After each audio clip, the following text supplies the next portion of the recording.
Okay, we are on the last page of the final review. So, page 8, we're going to look at problems 7 through 12. So let's go ahead and get started. Okay, it says, suppose the newest version of your favorite smartphone comes out today. Assume that a total of 30 people go to your local cell phone dealer to purchase this phone today, and that each day the total number of people who purchase the smartphone doubles. Let S of t represent the number of people who have purchased the smartphone at t days since today. So for part A,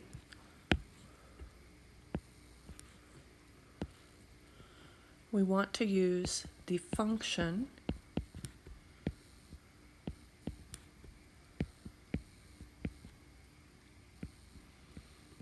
a times b of t. So now where do we get the numbers a and b? Well, a is going to be our starting point. So our starting number is 30.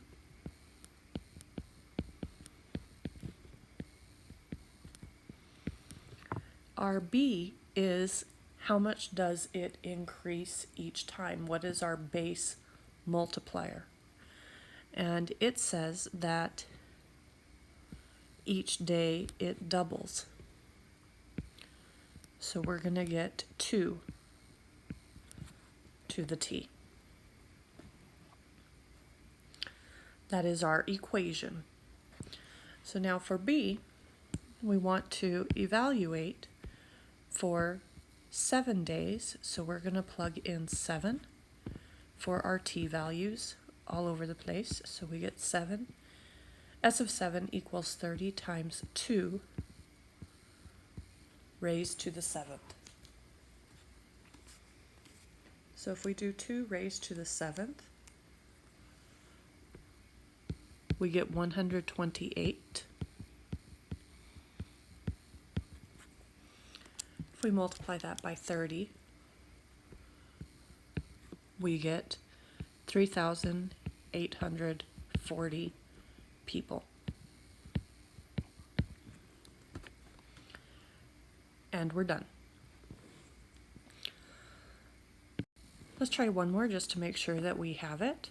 It says, suppose a flu epidemic has broken out in all Math 120 courses at our school. Assume a total of 9 people have the flu as of today, and that each day, the total number of people who have the flu triples. So we have our function, again, is going to be f of t. Our formula is a times b to the t. A is our initial number, which is 9.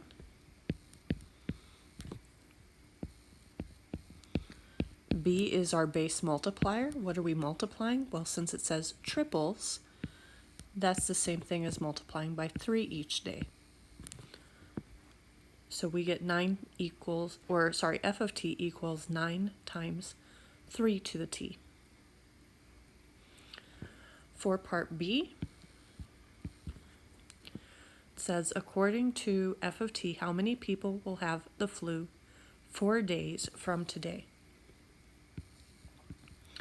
So t is 4.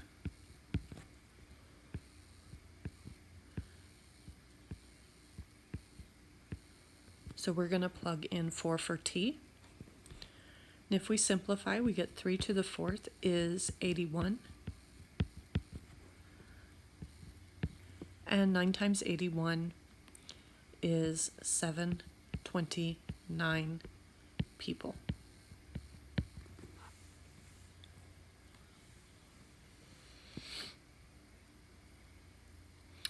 All right, that takes care of setting up equations and finding values for exponential functions. Let's see what else we can do.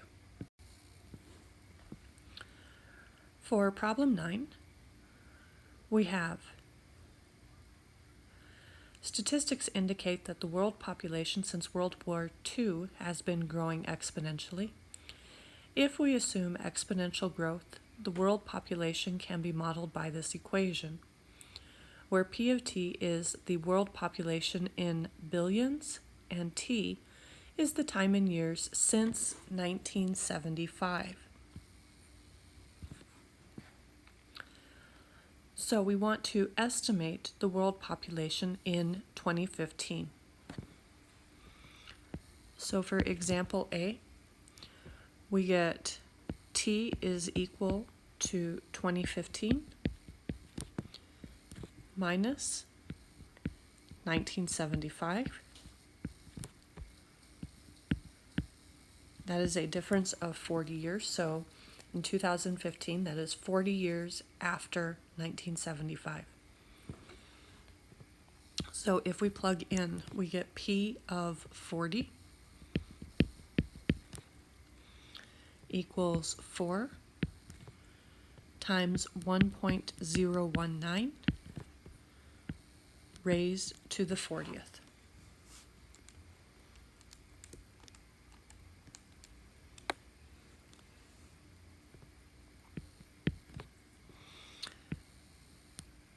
If we do this, 1.019 raised to the 40th is approximately 2.123. If we multiply by 4,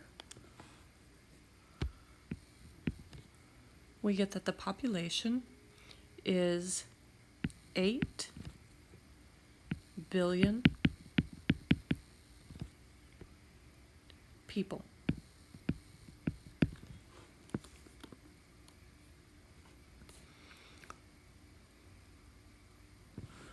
For B, we want to know when will the population reach 10 billion. As this is a population, we're going to plug it in for P, so we get 10 equals 4 times 1.019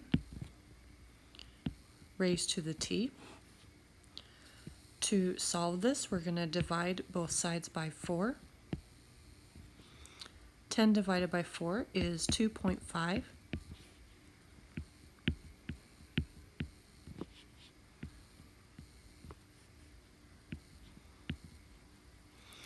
And now remember that in order to solve an exponential equation, we're going to use logarithms. So I'm going to take the log of both sides, and that will allow me to bring my t down to the front. So what we have here is log of 2.5 equals t times log of 1.019. To get t by itself, this is t times log 1.019. So I can divide by log of 1.019 to both sides.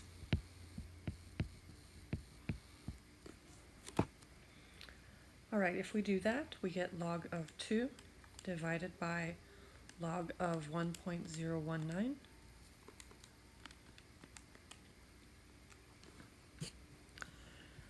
I get 36.8,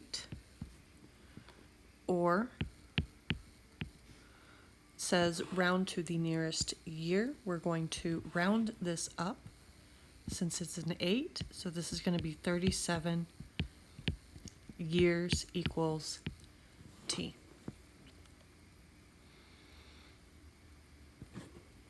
Okay, for part C, it says, according to this model, what was the world population in 1975? That was year 0. So remember, we talked about what do each one of these values represent.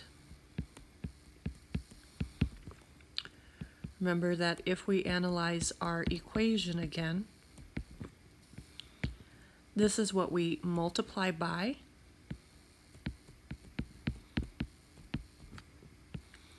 This is our starting value. So what we have is in 1975,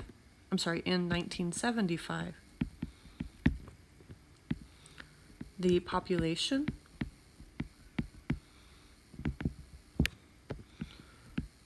was 4 billion people.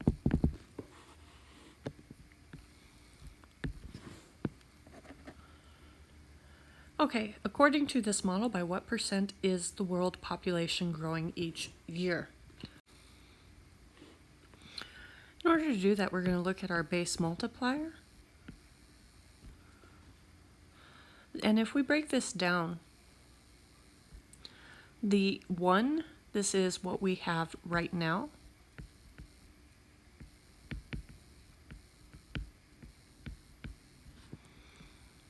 The 0.19 is what is being added.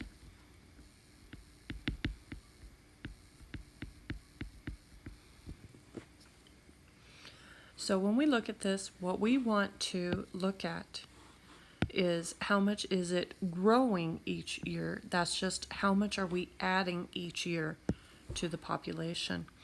So we want to work with 0.19.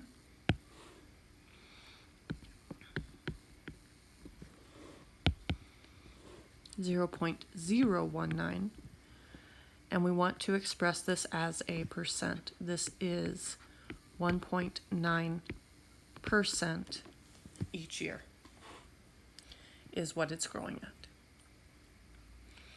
Okay, let's try one more and see what we can do. Number 10. Suppose that $2,000 is deposited into an account where the interest is compounded annually.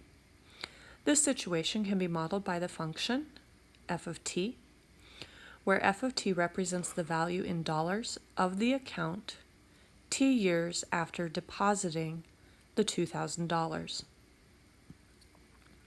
For part A, we want to know in how many years will the money in the account double. So to find that out, we're going to double the amount in the account, so we want it to be 4,000.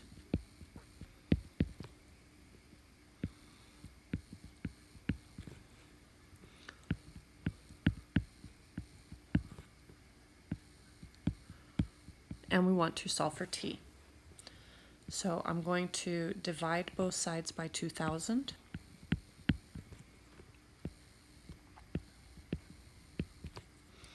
We get 2 equals 1.052 raised to the t. To solve the exponential, we're going to take the log of both sides, and then I can move my t down to the front. So we get log of 2 equals t times log 1.052. We can divide both sides by the logarithm of 1.052.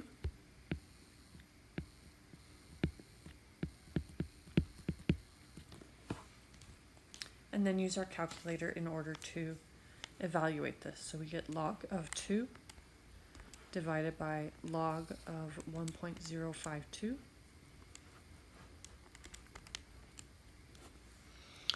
And I get 13.6 equals t. I'm going to round that up to 1,400, or 14 equals t. So this is 14 years is how long it will take for the amount in the account to double. Okay, for B, it says how much money will be in the account in 10 years. So we want to go ahead and plug in 10 for t. We get 2,000 times 1.052 raised to the t, raised to the 10th,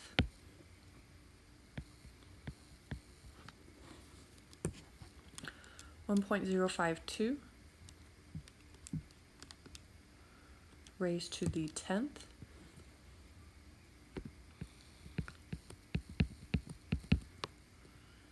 is 1.66019. I'm going to go out a little further because we're going to be multiplying by 2,000.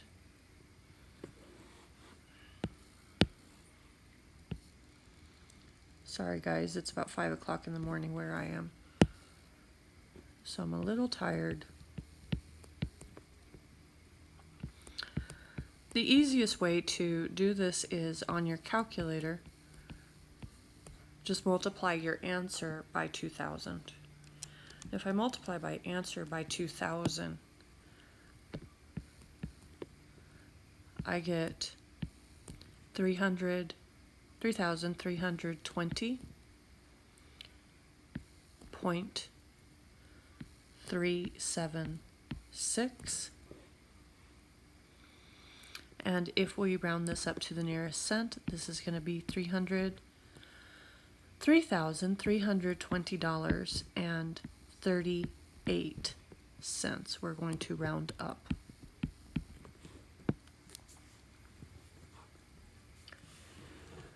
Okay, so for part C, it says according to the model, what is the earning interest rate? Again, I want to look at my 1.052. The 1, this is the amount we have.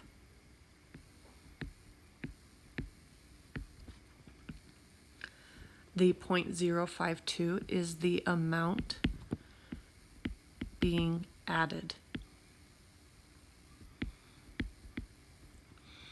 So this is the one that we care about as far as our earning interest rate. So we have 0.052. I want to convert that to a percent. This is 5.2% is our interest rate, is our earning interest rate. Okay, that takes care of our exponentials. The last set of problems we're going to look at is going to be some problems involving radical equations. So for problem 11, we have the average forward speed of a neotropical butterfly can be modeled by the function v of m equals 8.7 square root of m, where v of m represents the average forward body speed in meters per second.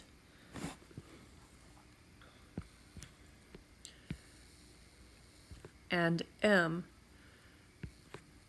represents the body mass in grams.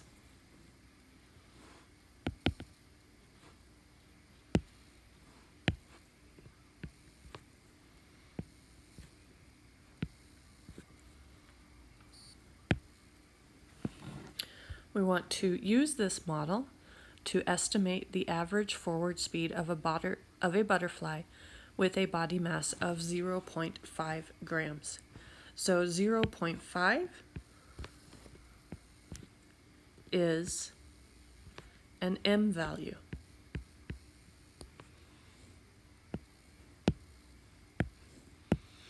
So we're going to plug in 0.5 wherever we see an m. We get v of 0.5 equals 8.7 times the square root of 0.5. So if we go ahead and calculate this now, we get the square root of 0.5 is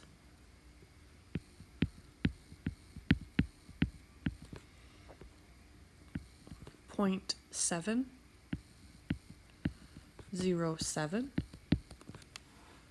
If we multiply that by 8.7, we get 6.15. We want to include our correct units. This is now v of m. And what are our units for v of m? They are meters per second.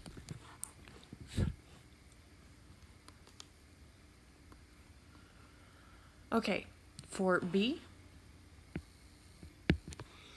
it says, according to this model, what would be the body mass of a butterfly that has an average forward speed of 5 meters per second? So 5 meters per second, this is going to be a V value. It's our velocity. Okay, so we get 5 equals 8.7 square root of m. We are looking for the mass. So we're going to divide by 8.7 to both sides. We want to isolate our root.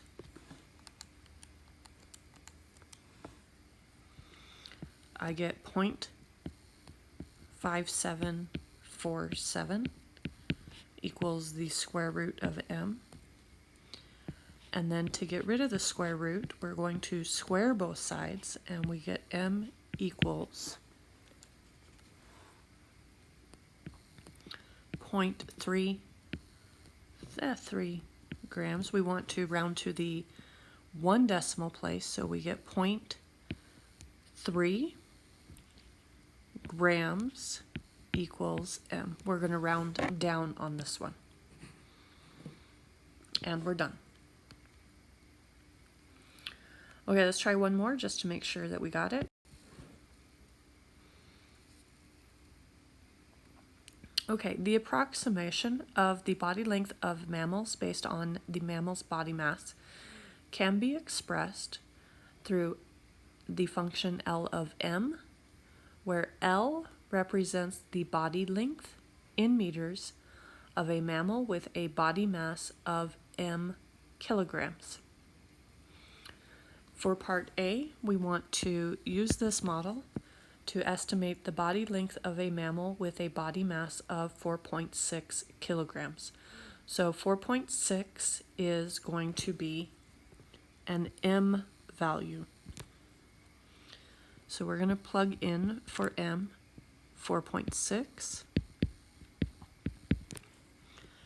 We get 0.330 cube root of 4.6.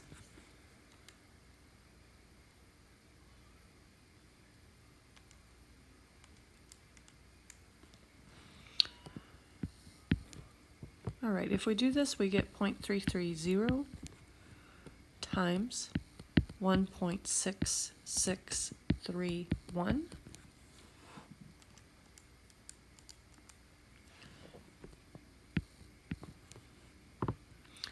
Let's go ahead and round to the nearest hundredth.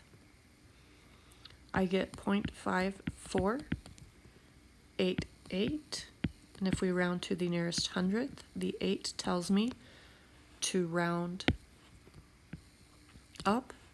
So this is going to be 0.55. What is our length? Our length is in meters. So this is 0.55 meters.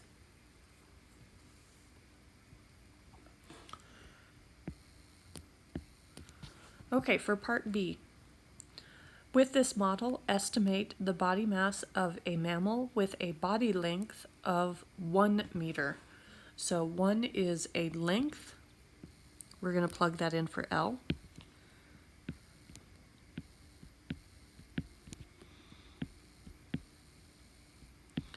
We want to solve for m. So I'm going to divide by 0.330.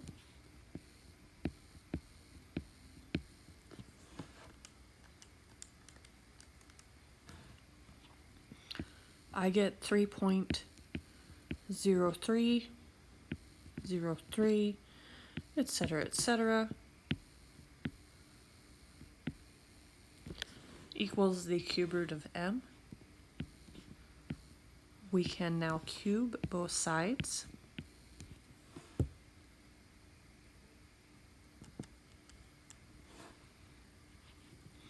And if we cube both sides, we get 27.826 equals m. tells us to round to 1 decimal place. So this is going to round down to 27.8. We are looking for the mass. So this is going to be kilograms.